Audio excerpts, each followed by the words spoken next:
Have a lesson where I'm going to show you some beautiful melodic sounding, even a little dissonant sounding too, chords. And these are really pretty chords, and you could use these as substitutions in a lot of the songs maybe that you're playing and in a lot of the progressions maybe that you're writing. It's really important as a player to really build a big vocabulary of chords, and you have a lot of different things to choose from because, you know, especially in the beginning, sometimes we just get stuck in that, you know, this first position, playing those open position cowboy chords, E minor, right, C and D and G, right, and A minor, right? And those are great, but, you know, after a while it gets a little bit boring and we find ourselves stuck in the same thing.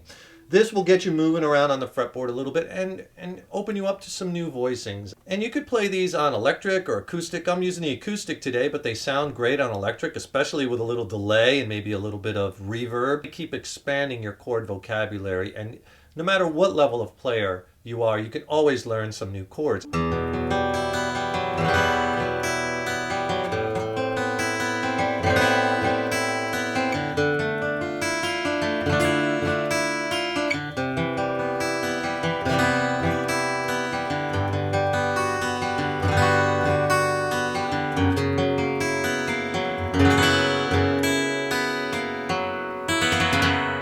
Basically, we're in the key of E minor, and the first chord I played was an E minor add 9. This is a beautiful chord, and all these chords today, no bar chords, and it's going to have a lot of open strings ringing. Here we have the open E, B, and G string.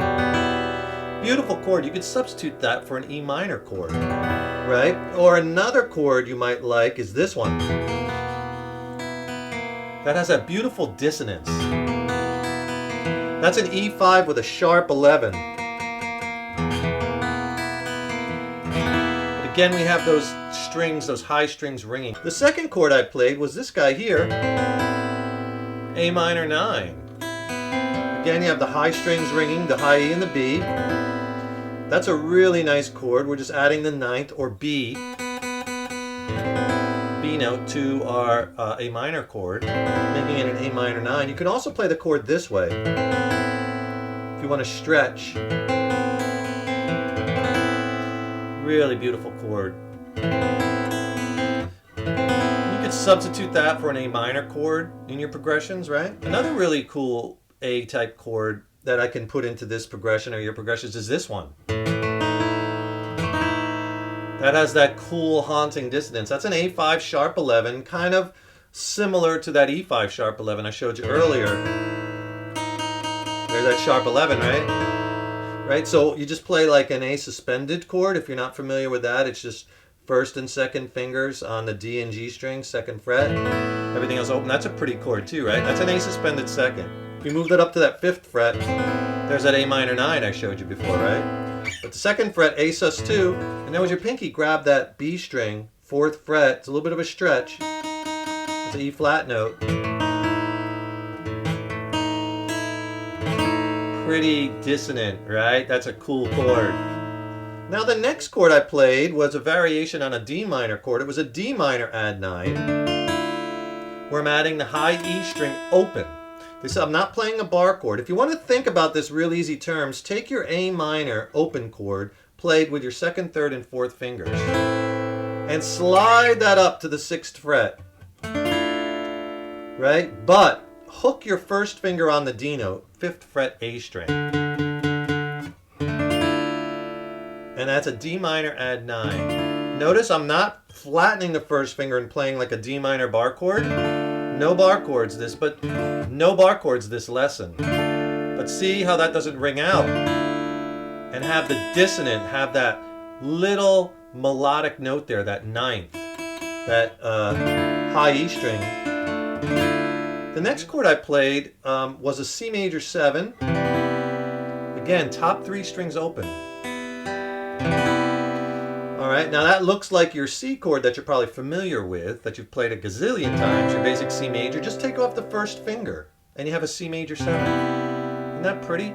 Major 7s have that jazzy sound, have that sweet, dreamy sound. And you could even play this in this instance with your first and second fingers, depending on what chord you go to next. And then from that C major 7, I went to a G major 7. Another really beautiful chord, right? Now on this chord, make sure you kind of hook that second finger over because you want to mute the A string. You don't want to hear it. Another chord I'll substitute that for in a minor situation, and I'll play it the next time around because it still will work substituting it, is this G minor sixth.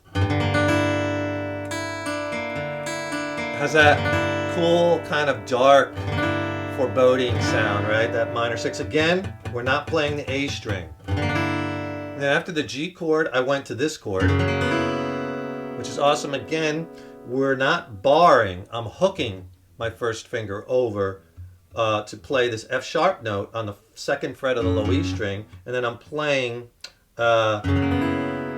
F sharp 11, right? So basically it's like an F sharp bar chord, except I'm hooking, I'm not barring, because I'm getting the open high E and the B.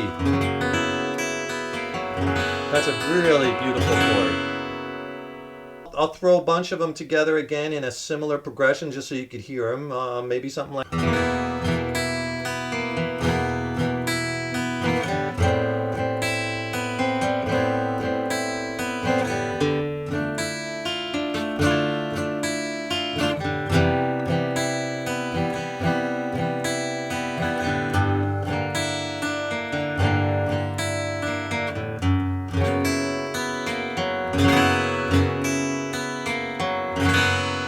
I hope this lesson helps you along in your musical journey. It was so much fun to bring it to you, and I appreciate you watching.